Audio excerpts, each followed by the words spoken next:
السلام عليك مناهم ئەم قوتابی ناوم عەبدوڵڵای کەریمە لە پۆلی فلیسیمە لە قوتابخانەی کۆشش ئەوڕۆ باسی ژیاننامەی پێغەمبەرمان صلی الله علیه وسلم لۆ دەکەم بەس ئێستا جارێ ئەوەی دەکەم سوڕەتی نەبەء لۆتان دەخوێنم.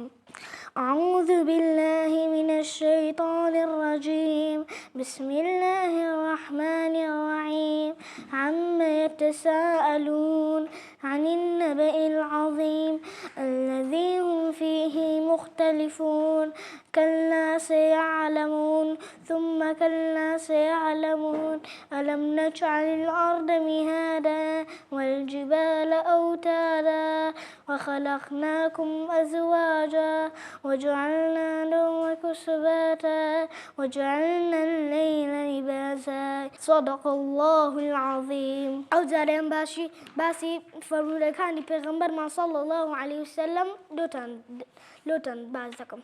جگەرە ناوی محەممەد ناوی تری هەبوو باڵێ ناوی دیکەشی هەبوو بۆ نمونە ئەحمەد ئەلماعی العاشر العاقب. ناوی محەممەد بەمانای چی دێ؟ محەممەد واتە کەسێکی گەورە و ڕێز لێگراو زۆر ستایش کراو.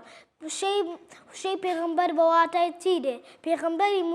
پێغەمبەر مرۆڤێکە خوا وەحی بۆ دادەبەزێنێ دەینێرە بۆ لای خەڵک ڕێنماییان لێ دەکات جگە لە خوا نەپرستن و گوێڕایەڵی فەرمانەکانی خوا بکەن. پێش ئەوەی ببێتە پێغەمبەر بە چ کارێک خەریک بوو؟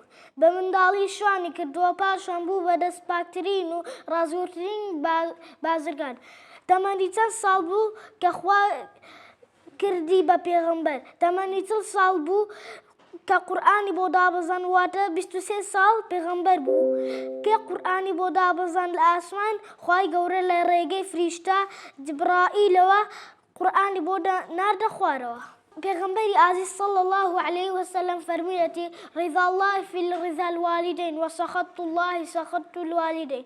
واتە ڕەزامەندی خوا لە ڕەزامەندی دایک و باوکدایە، تووڕەبوونی خوا لە تووڕەبوونی دایک و باوکدایە. پێغەمبەری ئازیز صلی الله عليه وسلم فەرموویەتی اللهم أعيني على ذكرك وشكرك وحسن عبادتك. واتە خوا یارمەتیم بدە لەسەر زیکر و یادکردنت، سوپاسگوزاریکردن و باش پەرستنت. پێغەمبەر ناوی چییە؟